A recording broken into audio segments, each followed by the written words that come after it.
بھیجے گا محمد و آل محمد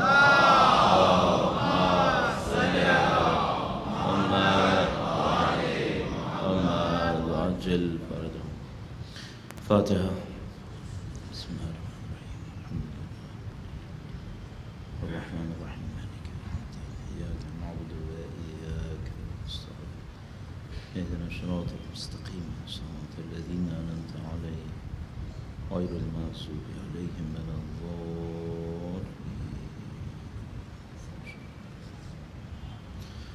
اہل بیت اطہار علیہ السلام کی عظمت پہ درود بھیجے گا محمد و آل محمد صلی اللہ علیہ محمد عجل فرجهم. اعوذ باللہ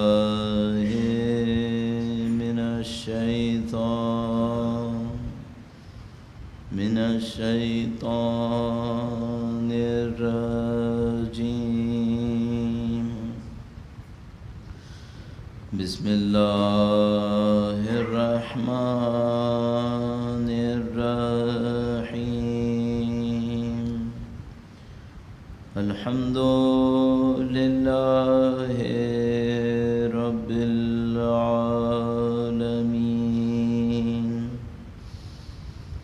والصلاة والسلام على سید الانبیاء والمرسلین حبیب الہ العالمین بالقاسم محمد صلی اللہ علیہ محمد عجل فرجهم وعلى آلہ الطیبین الطاہرین سیما بقیت اللہ فی الأراضین. قال اللہ تعالی فی کتابہ الکریم بسم اللہ الرحمن الرحیم. ام حسبت ان اصحاب الكهف والرقیم كانوا من آیاتنا عجبا. درود بھیجے گا محمد و آل محمد صلی اللہ عجل فرجهم.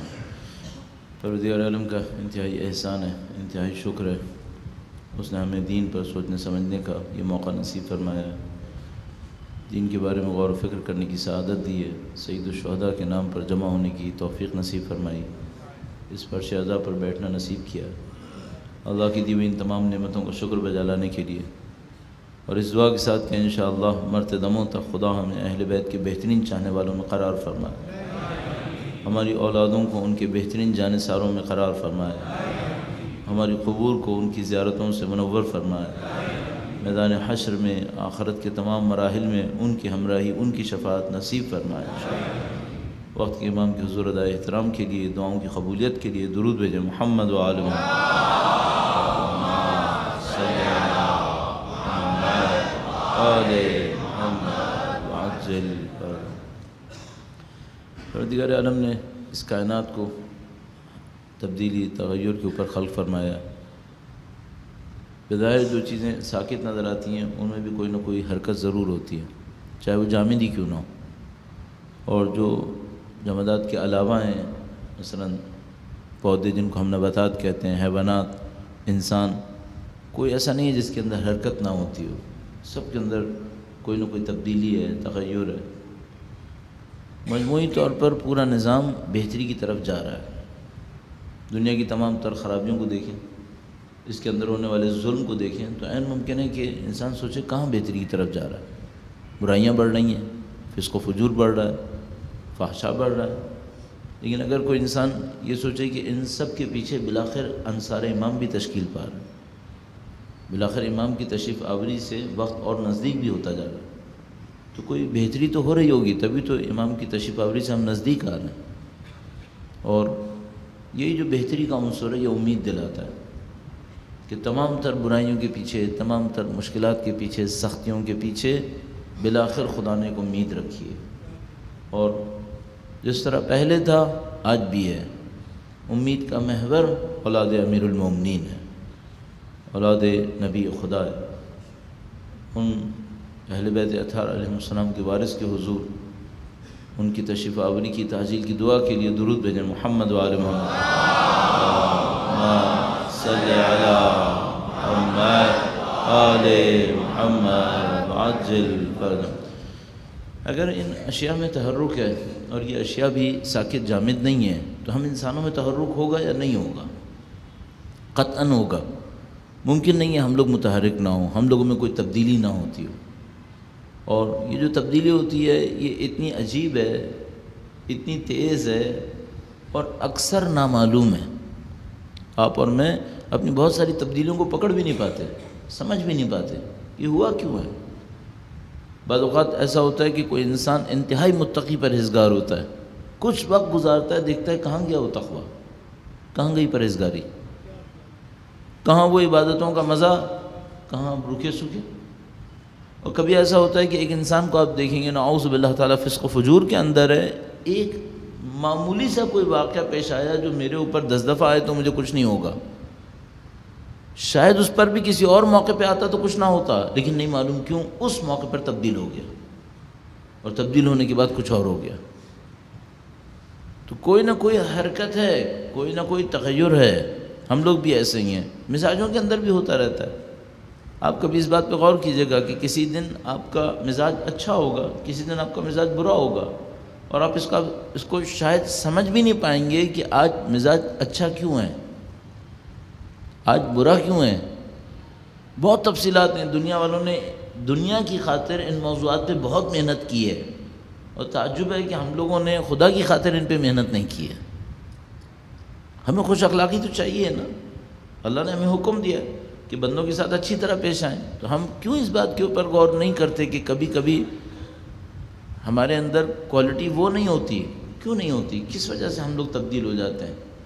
اور چونکہ ہمارا یہ مقصد نہیں ہے کہ اس کے اوپر گفتگو کریں، لہذا اس سے آگے بڑھتے ہیں کہ قوموں کے اندر تبدیلی آتی ہے یا قومیں ساکت و جامد رہتی ہیں، اشیاء تبدیل ہوتی رہتی ہیں، انسان تبدیل ہوتے رہتے ہیں، آیا قومیں ساکت و جامد رہتی ہیں؟ کیسے ممکن ہے؟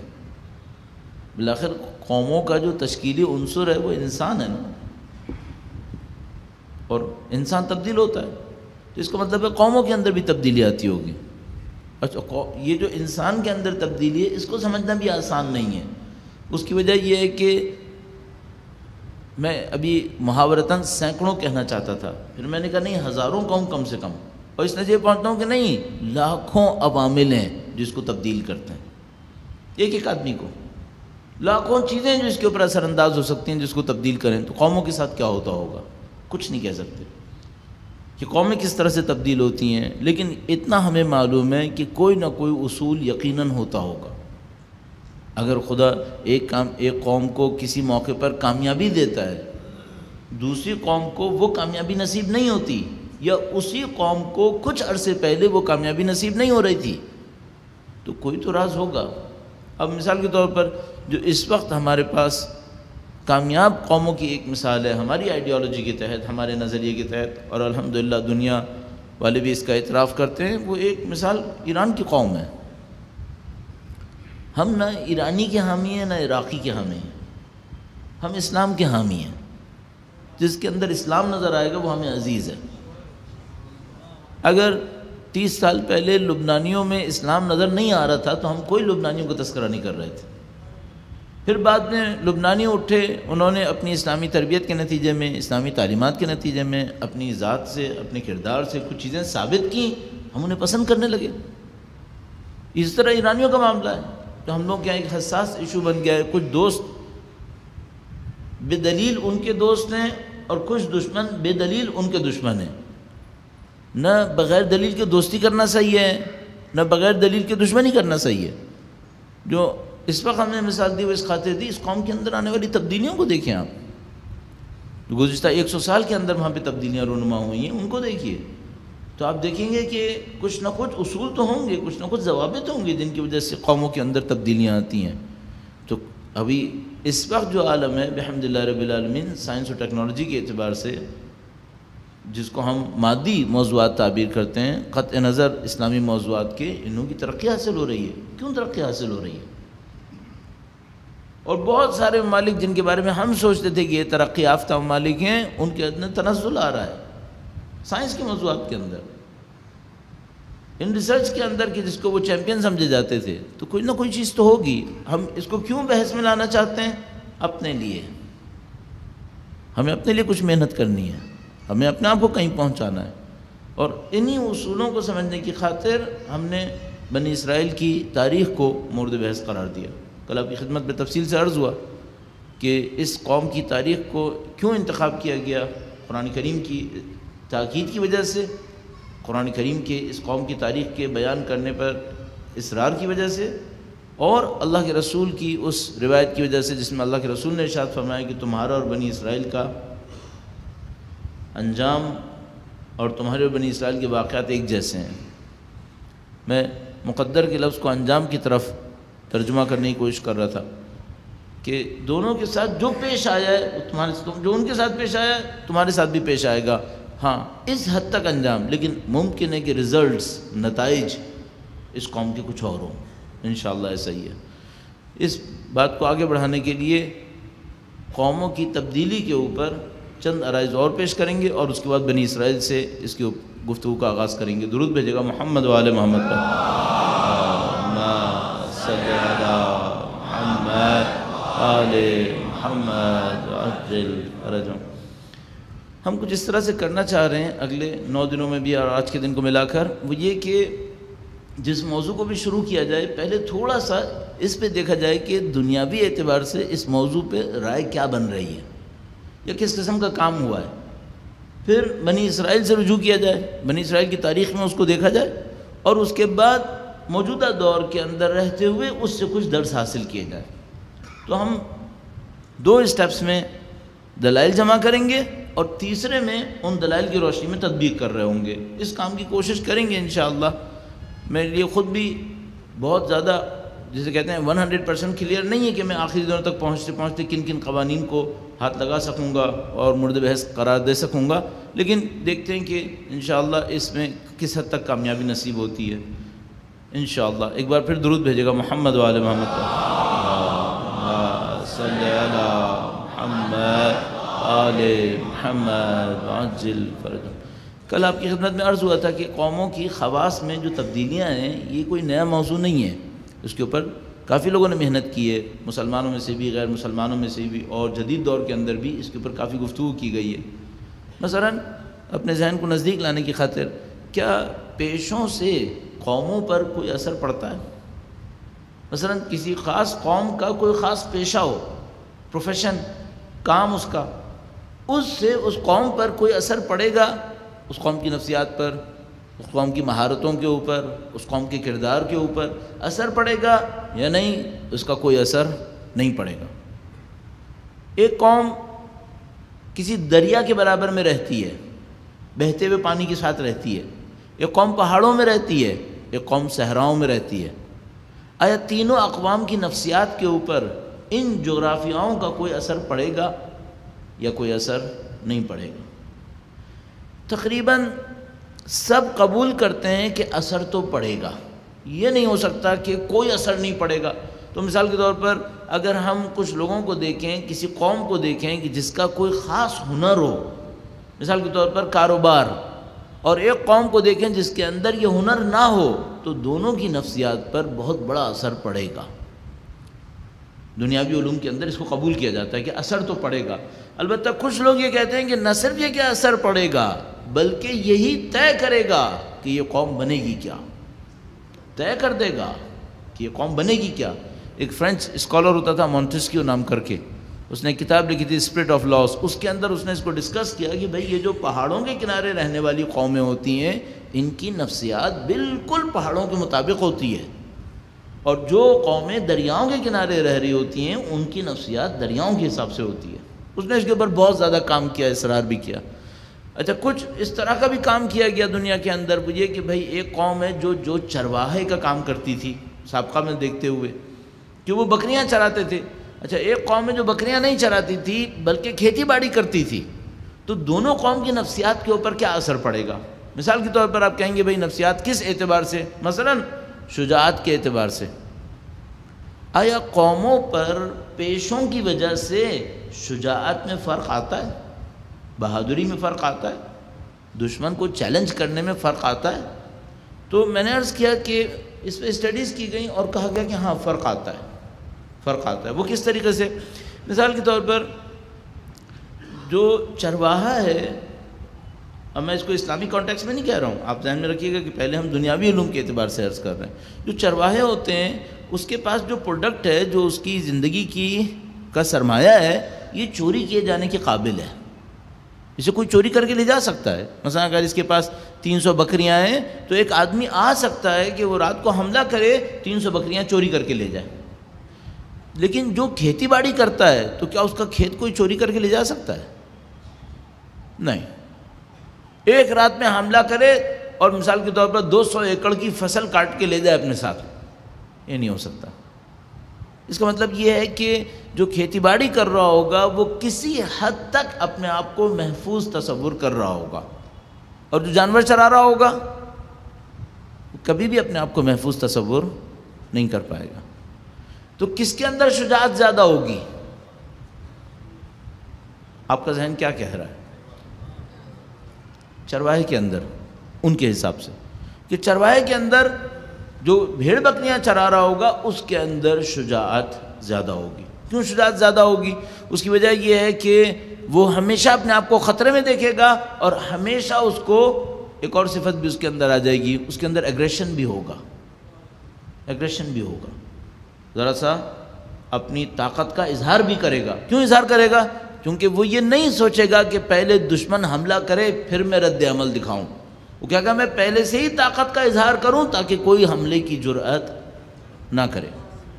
اس کی وجہ یہ ہے کہ اس کا جو کیپٹل ہے وہ حملے کی زد میں آ کر بہت تیزی سے ختم ہو سکتا ہے، تو وہ اس بات کا انتظار نہیں کرے گا کہ پہلے کوئی حملہ کرے پھر میں اس کو طاقت دکھاؤں گا، بلکہ وہ پہلے سے ہی اپنے آپ کو تیار رکھے گا کہ نہیں، میں ہر وقت حملے کے لیے تیار ہوں۔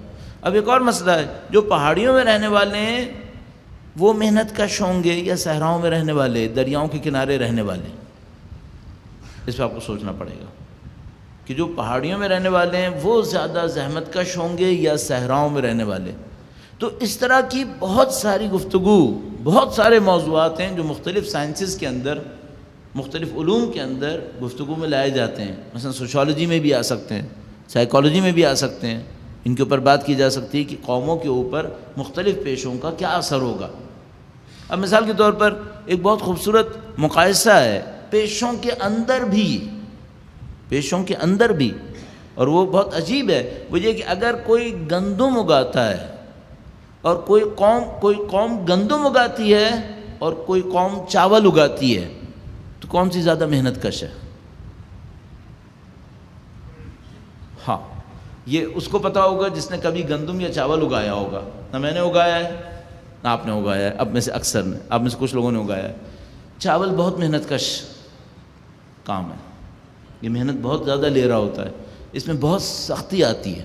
گندم آسان ہے، گندم بہت آسان کام ہے چاول کے مقابلے میں، کہ گندم میں اتنی زیادہ آپ کو محنت نہیں کرنی پڑے گی۔ مثال کے طور پر اگر آپ سبزیوں کے کھیت لگائیں گے تو آپ کو گندم سے زیادہ محنت کرنی پڑے گی، لیکن اگر آپ چاول کے کھیت لگائیں گے تو آپ کو بہت زیادہ محنت کرنی پڑے گی۔ اور اگر یہ چاول کے کھیت پہاڑیوں پہ لگے ہوئے ہوں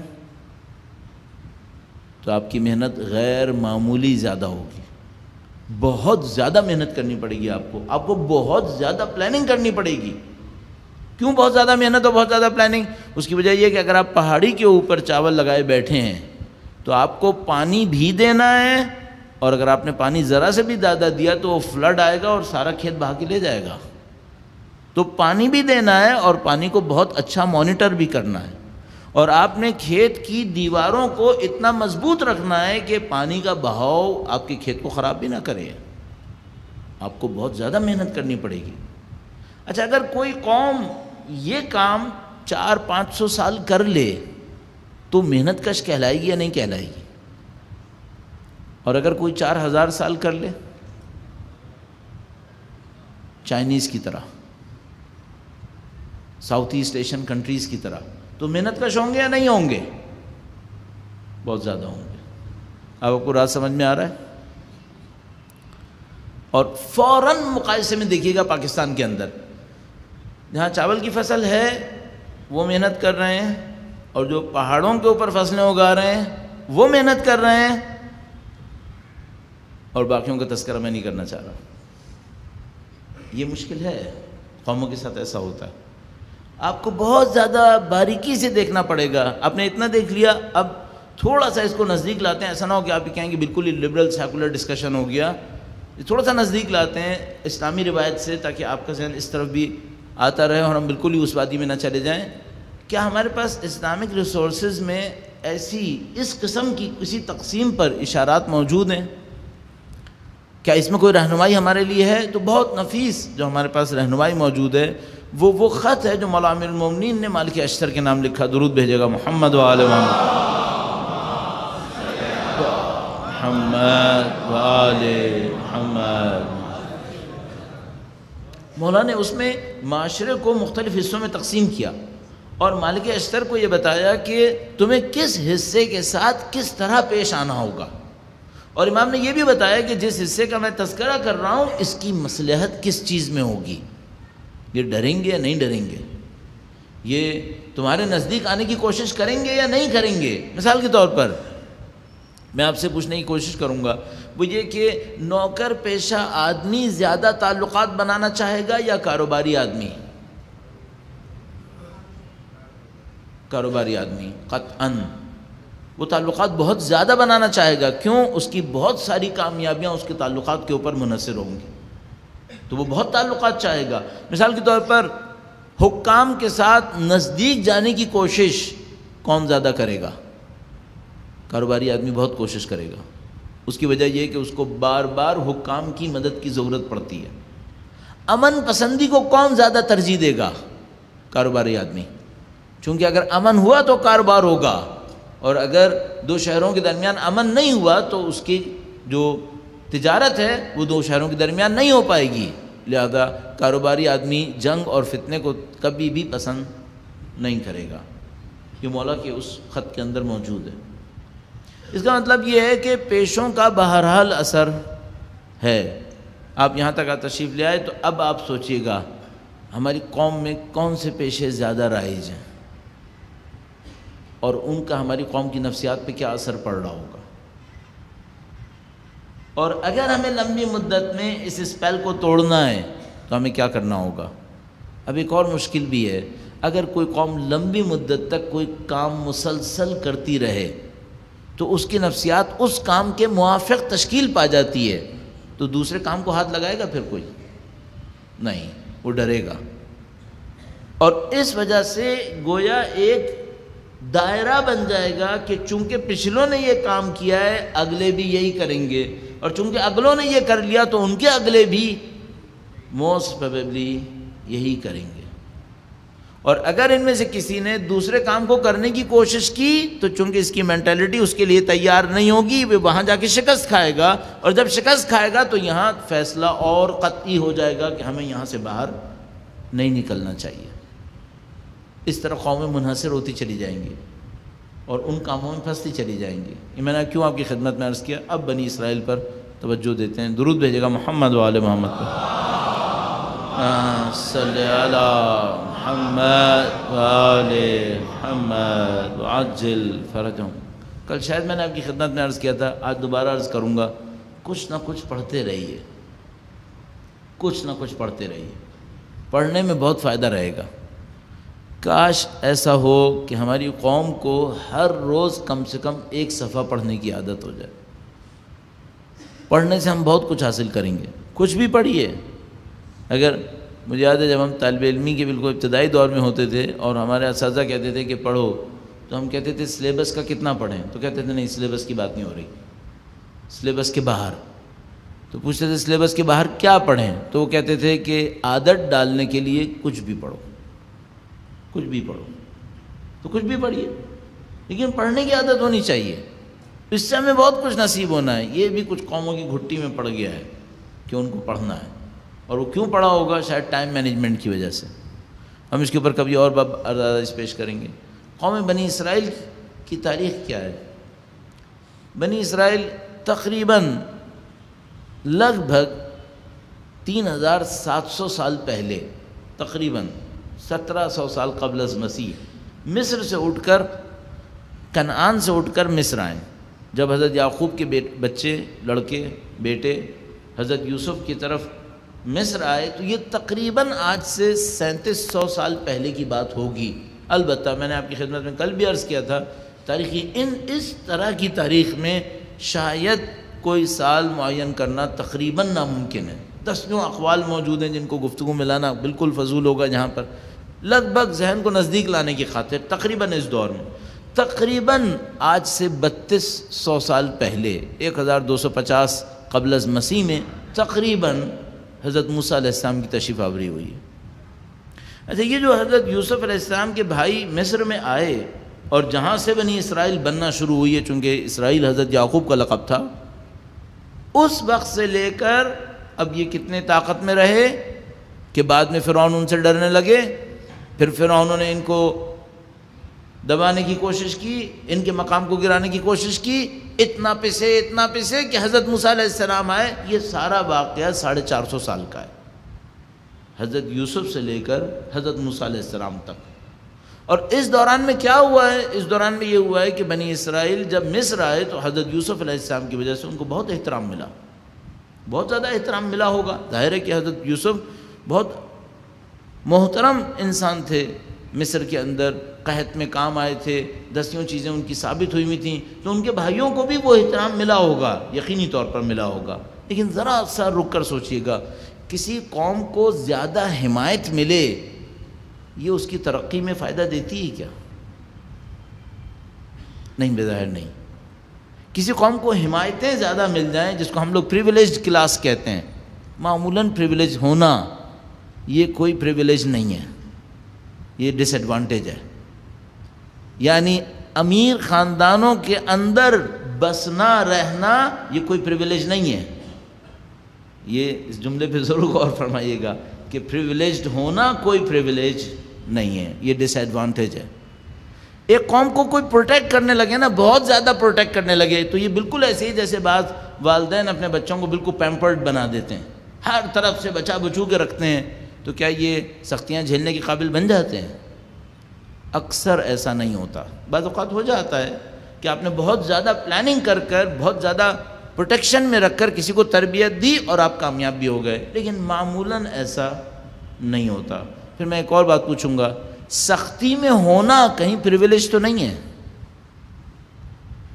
سختی میں ہونا نعمت تو نہیں ہے کہیں؟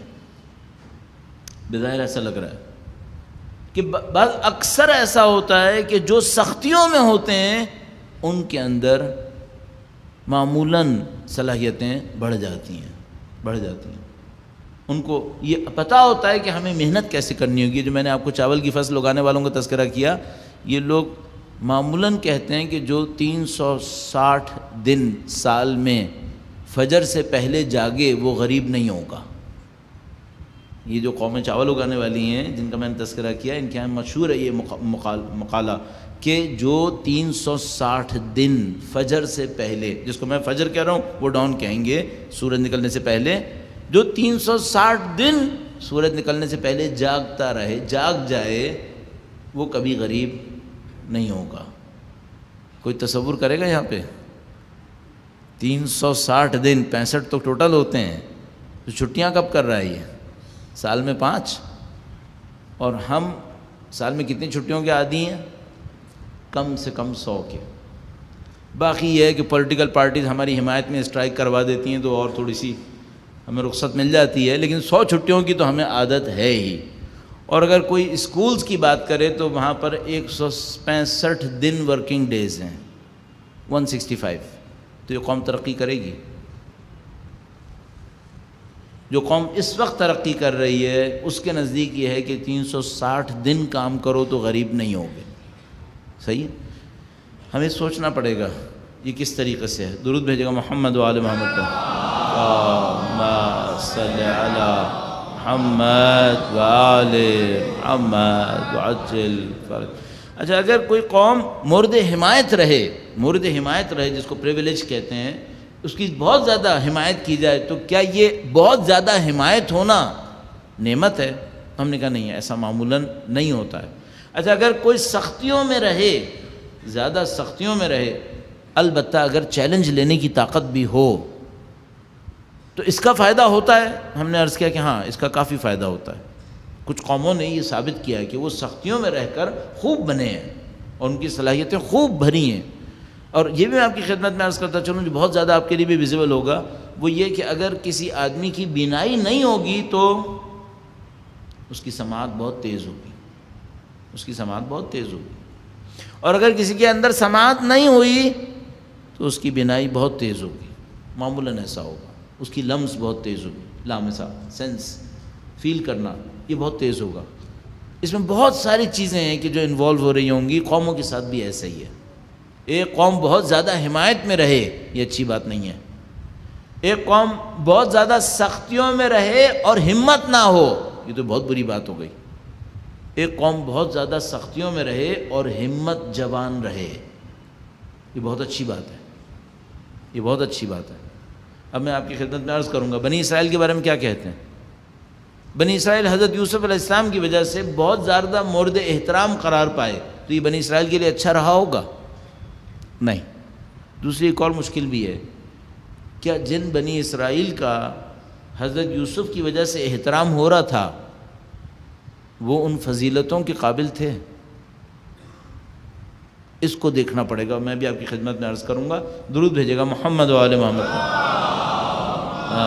صلی علی محمد آل محمد وعجل فرجهم. ہم تذکرہ کر رہے ہیں حضرت یعقوب کے بیٹوں کا، جنہوں نے حضرت یوسف علیہ السلام کے ساتھ جو کچھ کیا اس کو واقعی کی صورت میں بتانے کی ضرورت نہیں ہے. آپ نے بچپن سے سنا ہوا ہے اور کم سے کم ڈاکومنٹریز بھی دیکھی ہوئی ہیں اور سیریز بھی دیکھی ہوئی ہیں، وہ سب کچھ آپ کے ذہن میں ہے.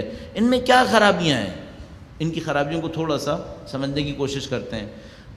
والد گرامی حضرت یوسف کو بہت چاہتے ہیں. ان کو اچھا لگ رہا ہے یا برا لگ رہا ہے؟ ان کو برا لگ رہا ہے. جبکہ حضرت یعقوب نبی ہونے کے ناطے بلا دلیل نہیں چاہتے ہوں گے، کسی دلیل کی وجہ سے حضرت یوسف علیہ السلام کو چاہتے ہوں گے، لیکن ان کو برا لگ رہا ہے کہ وہ ان کو کیوں چاہتے ہیں. پہلی خرابی سمجھ میں آ گئی. ان کو فضیلت چاہیے بلا کسی دلیل کے. یہ فضیلت چاہ رہے ہیں، یہ چاہ رہے ہیں ہمارا باپ ہمیں بھی وہی مقام دے، جبکہ ہم میں اور یوسف میں بہت فرق ہے. یوسف بہت بہتر ہے ہم سے، لیکن اس کے باوجود ہماری خواہش یہ ہے کہ ہمارے والد ہمیں بھی وہی احترام دیں. کیا قوموں کے اندر بھی یہ مینٹیلٹی آ جاتی ہے؟ ہاں، آ جاتی ہے. کون سی قوم کے اندر؟ جب کوئی قوم یہ کہنے لگے مجھے فضیلت ملے گی جس کے لیے میں نے محنت نہیں کی ہے.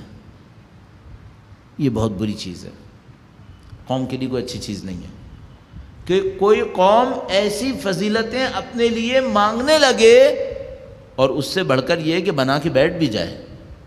ایک تو طلب کر رہی تھی کہ مجھے ایسی فضیلت مل جائے جس کے لیے میں نے محنت نہیں کی، اور جب کوئی نہیں بھی دے اسے تو وہ کیا کرے؟ اپنے آپ کو مطمئن کر لے کہ مجھے وہ فضیلت مل گئی ہے. کسی قوم کے لیے اچھا نہیں ہے کہ وہ اپنے لیے کسی ایسی فضیلت کی قائل ہو جائے جس کا کوئی اسٹینڈرڈ اس کے اندر نہیں تھا. حضرت یوسف کے بھائیوں کے اندر کوئی اسٹینڈرڈ نہیں تھا ایسا کہ وہ حضرت یوسف کے برابر چاہے جاتے، لیکن ان کی خواہش یہ تھی کہ ان کا نبی باپ ان کو بھی وہی محبت دے بلا اسٹینڈرڈ. ظاہر کوئی اچھی خواہش نہیں ہے. اچھا، جب یہ نہیں ملا تو ان کو حقیقت کو قبول کر لینا چاہیے تھا کہ ٹھیک ہے، باپ ہمیں وہ محبت نہیں دیتا جو ہم چاہ رہے ہیں. اگر اس بات کو حقیقت کے طور پہ قبول کرتے تو ان کو کیا کرنا چاہیے تھا؟ ان کو دیکھنا چاہیے تھا کہ یوسف میں کوئی تو خوبی ہوگی جس کی وجہ سے ہمارا نبی باپ اس کو ایک خاص مقام دیتا ہے جو ہمیں نہیں دیتا. کیا انہوں نے اس حقیقت کو قبول کیا؟ نہیں. یہ دوسری خرابی ہو گئی. کوئی اپنی ناکامیوں کی ذمہ داری خود نہ اٹھائے اور دوسروں کو ذمہ دار قرار دینا شروع کر دے. یہ بہت بری خاصیت ہے انسان کے اندر. انسان کو چاہیے اپنی ناکامیوں کا بوجھ اٹھائے خود. اگر میں کسی ایگزام کے اندر کامیاب نہیں ہوا ہوں، اس کا بوجھ اٹھاؤں کہ ہاں میں کسی امتحان میں پڑھا اور میں کامیاب نہیں ہوا چونکہ میں نے محنت نہیں کی. آج کم سے کم دنیا کے اندر اس بات کو مسلسل سکھایا جاتا ہے کہ بھئی اگر آپ نے کوئی کام کیا ہے جو غلط تھا، جو اسٹینڈرڈ سے کم تھا، اور آپ اس کے اندر ناکام ہوئے تو اپنی ناکامی کا بوجھ اٹھائیں.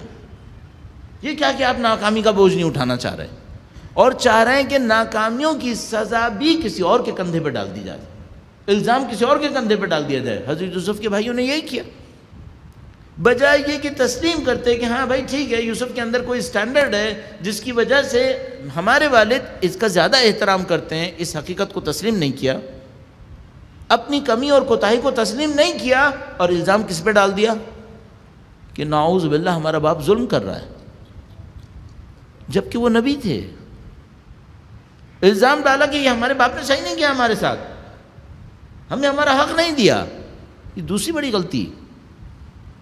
پہلی بات تو یہ کہ آپ ایسی فضیلتیں مانگ رہے ہیں جس کے آپ حقدار نہیں ہیں. اگر کوئی شخص، کوئی قوم ایسی فضیلتیں مانگنے لگے جس کا وہ حقدار نہیں ہے، یہ بہت بڑا ظلم ہے. نادانی کی انتہا یہ ہے کہ جان رہے ہیں کہ حقیقت ہمارے اندر نہیں ہے، ہم اس کے سزاوار نہیں ہیں، بجائے یہ کہ اس کوتاہی کو قبول کریں کہ ہم اس کے لائق نہیں تھے کہ ہمیں وہ احترام ملتا. سارا بوجھ کس پہ ڈال دیا؟ اپنی غلطیوں کا بوجھ اپنے باپ کے اوپر ڈال دیا. کہ ہمارے باپ نے ظلم کیا ہمارے ساتھ. اب جب اتنے غلط نتیجے کوئی قوم نکال لے تو اس کے بعد پھر سمجھ لیں شیطان کے لیے فصل تیار ہے، زمین تیار ہے کہ اپنی فصل بو دے. ان دو غلطیوں کے بعد شیطان کے لیے زمین تیار ہو گئی ہے. اب یہاں پہ شیطان کی فصل اگے گی. دو غلطیاں کون سی ہوئیں؟ نمبر ایک، اپنے لیے ایک خیالی فضیلت بنائی جس کا کوئی سٹینڈرڈ نہیں تھا. نمبر دو، اپنی غلطیوں کا الزام کسی اور کے سر پہ ڈال دیا اور یوں کہا کہ ہم مظلوم ہو گئے، ہمارے باپ نے ہم پہ ظلم کر دیا. اپنے آپ کو بلا وجہ مظلوم بنا رہے ہو. کوتاہی تمہاری ہے، تم نے کیوں وہ سٹینڈرڈ پورے نہیں کیے. اب جب اتنا کر لیا، اب شیطان کے لیے زمین تیار ہو گئی ہے. اب شیطان کیا کرے گا؟ اس میں بغض اور حسد کے بیج ڈالے گا. اس میں بغض اور حسد کے بیج ڈالے گا. جب وہ بیج ڈال لے گا تو بڑی نقصان دہ کھیتی تیار ہو جائے گی، اور وہ حضرت یوسف کے بھائیوں کے اندر تیار ہو گئی. بجائے یہ کہ اپنی کوتاہی کا اعتراف کرتے، بجائے یہ کہ اپنے باپ کے انصاف کی قدر کرتے، بجائے یہ کہ حضرت یوسف کی فضیلت کا اقرار کرتے، کہا کہ ایسا ہے کہ اگر یوسف کو بیچ سے ہٹا دو تو معاملہ حل ہو جائے گا. جاہلوں کے درمیان کوئی پڑھا لکھا پھنس جائے تو جاہلوں کے پاس ایک ہی راستہ ہے، عالم کو مار دو پھر سب صحیح ہو جائے گا. بزدلوں کے درمیان مجاہد آ جائے تو پھر ایک ہی راستہ ہے، اس مجاہد کو ہٹا دو باقی سب صحیح ہے.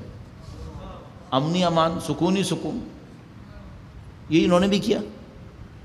دیکھا بھائی یہ صاحب فضیلت ہے، باپ اس کا احترام کرتا ہے، اس کو ایک مقام ملا، اسٹیٹس ملا، ہم اس سے محروم رہ گئے. بجائے یہ کہ سب کچھ قبول کرتے اور ان فضیلتوں کا اعتراف کرتے، یوسف سے کہتے ہمیں سکھاؤ کہ ہمیں کیا کرنا چاہیے. انہوں نے کہا بھائی یوسف کو ہی ہٹا دیتے ہیں، معاملہ ہی ختم ہو گیا. حضرت یوسف سے انتقامی کارروائی شروع ہو گئی. اب جو ہوا وہ آپ کے سامنے. اچھا ممکن ہے آپ یہ کہیں کہ یہ داستان بچپنے کی ہے، اب یہ لوگ بڑے ہو چکے ہیں اور بڑے ہونے پر یہ لوگ تبدیل ہوئے بھی لوگ ہوں گے. نہیں، کچھ نشانیاں نظر آ رہی ہیں کہ ایسا معاملہ شاید نہیں ہو سکا ہے. میں وہ عرائض پیش کرتا ہوں. درود بھیجے گا محمد و آل محمد پر. صلی علی محمد آل محمد وعجل فرجهم. یہاں رک کر ذرا سا رک کر ایک اور بات بھی سیکھنے کی کوشش کرتے ہیں. کیا بچپن کی آئی ہوئی عادتیں آسانی سے چلی جاتی ہیں؟ نہیں جاتی. یہ باقی رہتی ہیں، بہت بری طرح باقی رہتی ہیں. اور وہ جو اندر کا قفل ہوا ہوا انسان ہے، لاکڈ پرسنالٹی اندر کی ہے، اس میں جمع ہوتی رہتی ہے. شاید نظر بھی نہ آئے، شاید دکھائی بھی نہ دیں، لیکن اندر جمع ہوتی ہیں. بچپن کی عادتیں اتنی آسانی سے نہیں اترتی. اگر بچپن کی عادت کوئی گناہ کی ہو تو بہت توبہ کرنی پڑتی ہے، اور رفع نہیں معلوم توبہ کے کون کون سے راستے بتاتے ہیں کہ اگر ان راستوں سے نہیں گزرے توبہ قبول نہیں ہوگی، ان سب سے گزرنا پڑے گا، ورنہ بچپن کی عادتیں اپنا اثر چھوڑ دیتی ہیں، روح کے اوپر ان کا اثر باقی رہتا ہے۔ میں اپنے جیسے تمام گناہ گاروں سے کہوں گا، سوائے اس کے کوئی راستہ نہیں ہے کہ ایک ایک گناہ کی توبہ کی جائے، اس کے سوا کوئی راستہ نہیں ہے، ایک ایک گناہ کی۔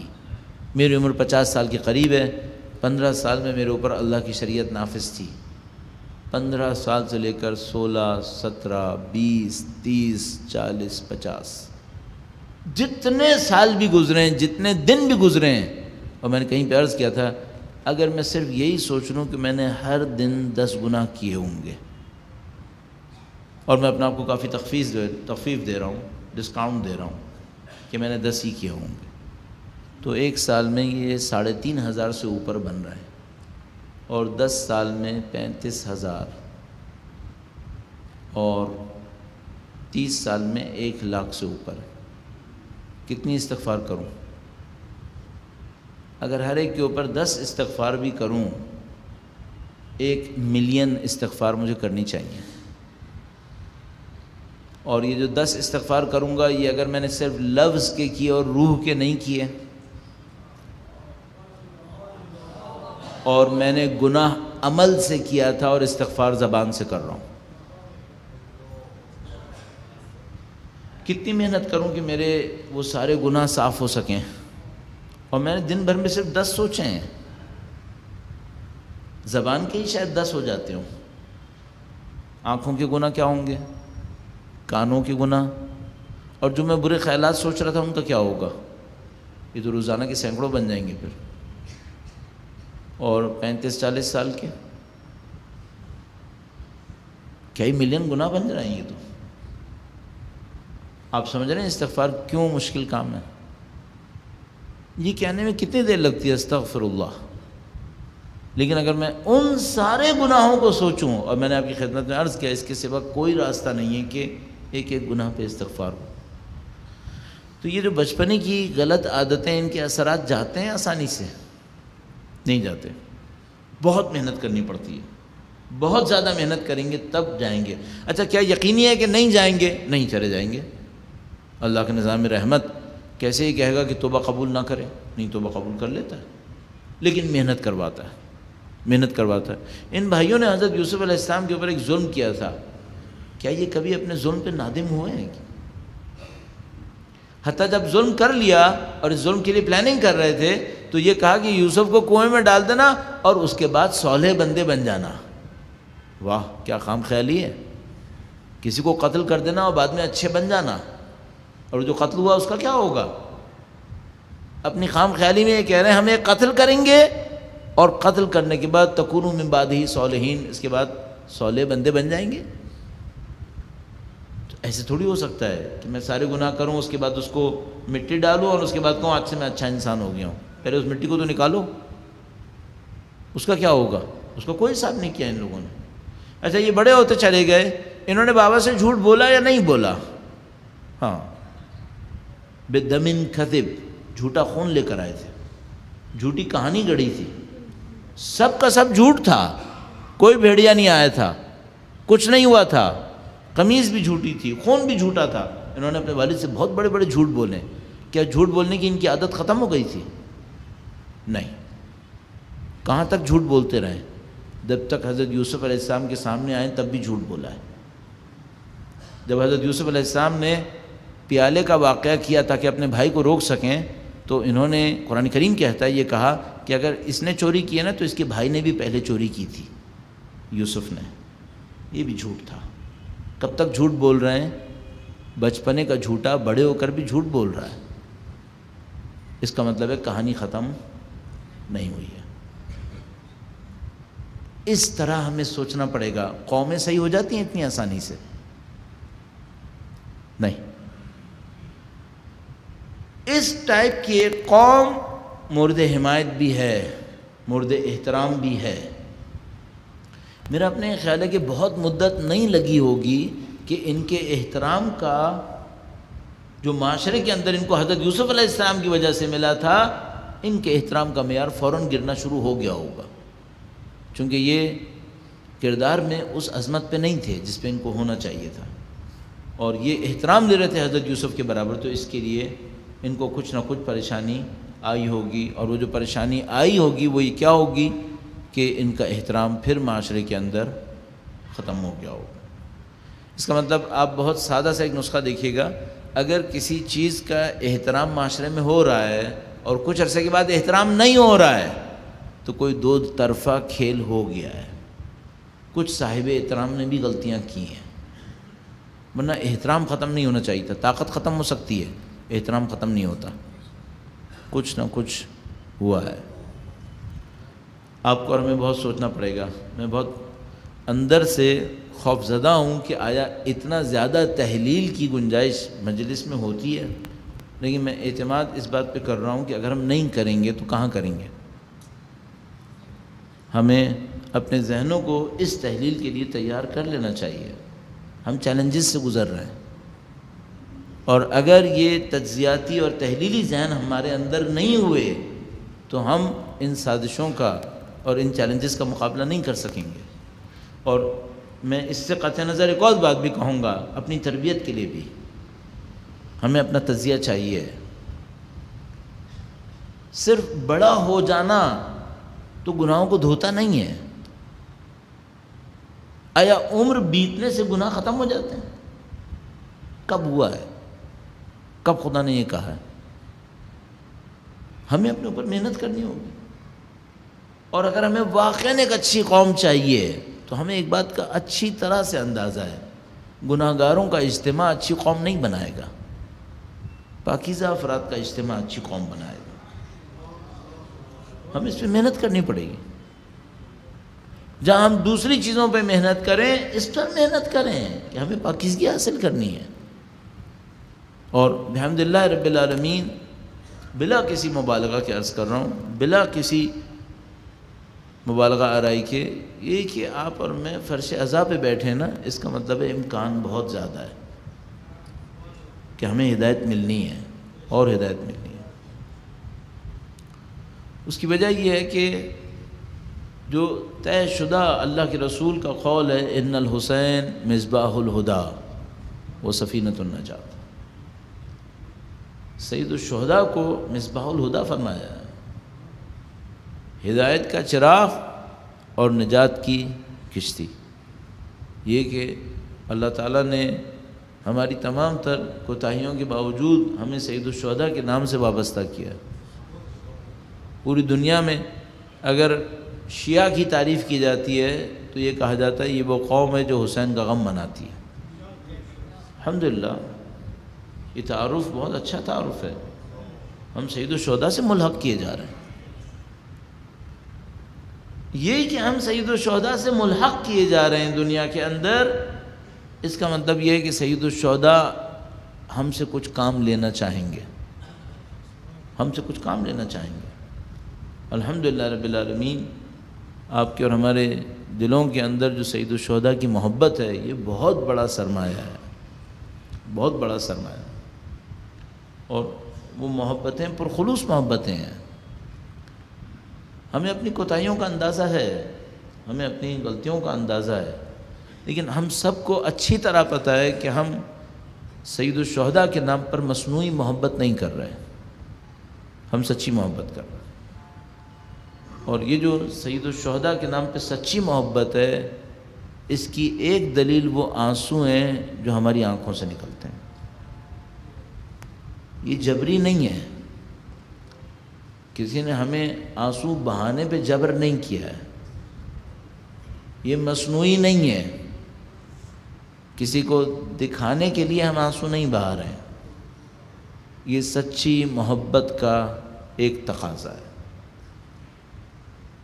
ہمارے دل میں ایک محبت ہے، اگر کوئی بیٹا اپنے باپ کو مشکل میں دیکھتا ہے تو اس کی آنکھوں سے آنسو نکلتے ہیں، ہم اپنے امام کو مشکل میں دیکھتے ہیں، ہماری آنکھوں سے آنسو نکلتے ہیں۔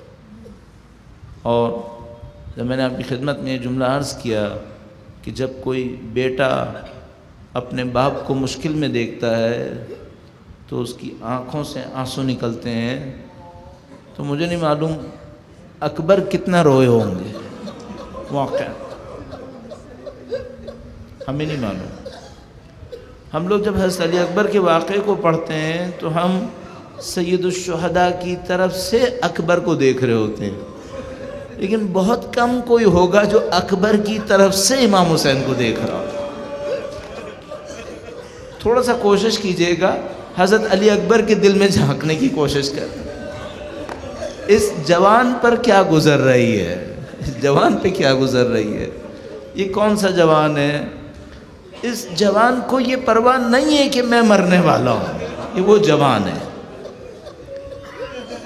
مکہ سے کوفہ بڑھتے وقت سید الشہداء تھوڑی دیر کے لیے سواری ہی پر سو جاتے ہیں، آنکھ لگ جاتی ہے، جب جاگتے ہیں تو فرماتے ہیں انا للہ و انا الیہ راجعون۔ علی اکبر جو ہمیشہ اپنے والد کے پاس سائے کی طرح رہتے ہیں، نزدیک آتے ہیں اور پوچھتے ہیں بابا آپ نے کلمہ استرجاع کیوں پڑھا؟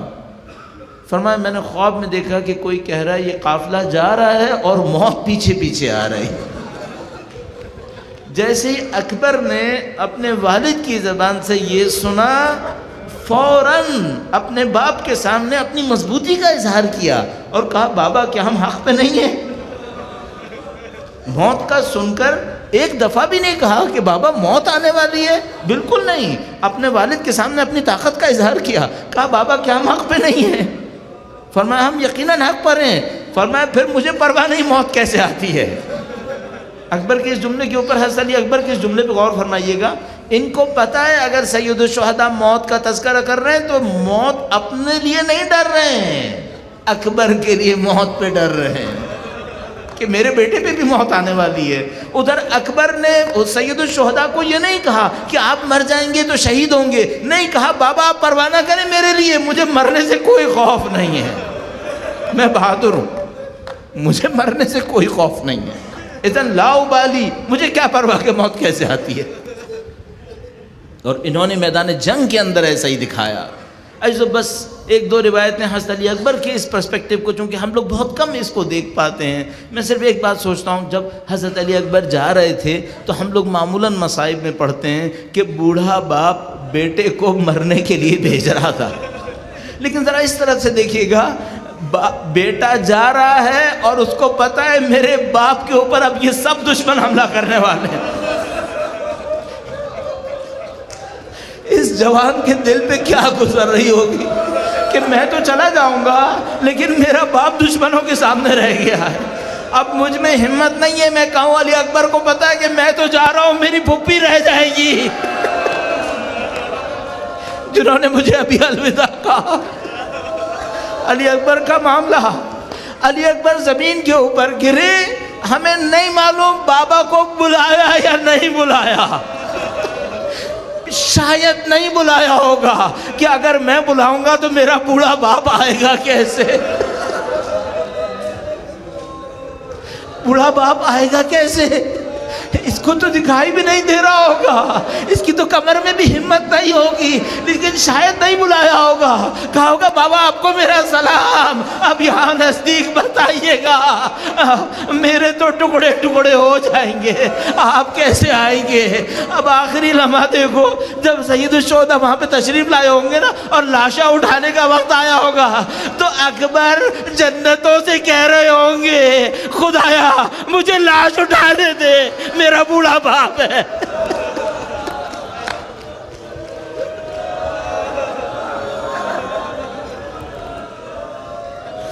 الا لعنت اللہ علی القوم الظالمین،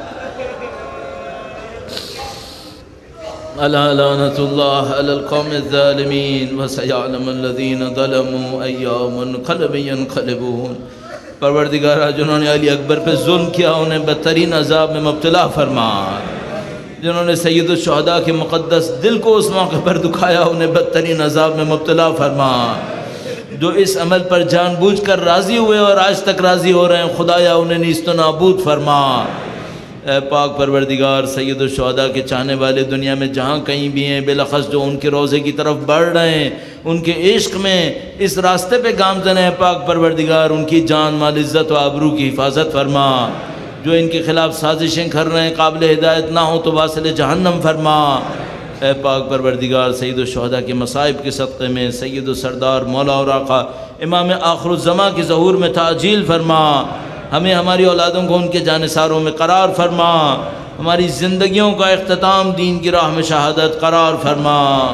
ربنا تقبل منا انک انت السمیع العلیم بجاہ محمد و آلہ الطاہرین۔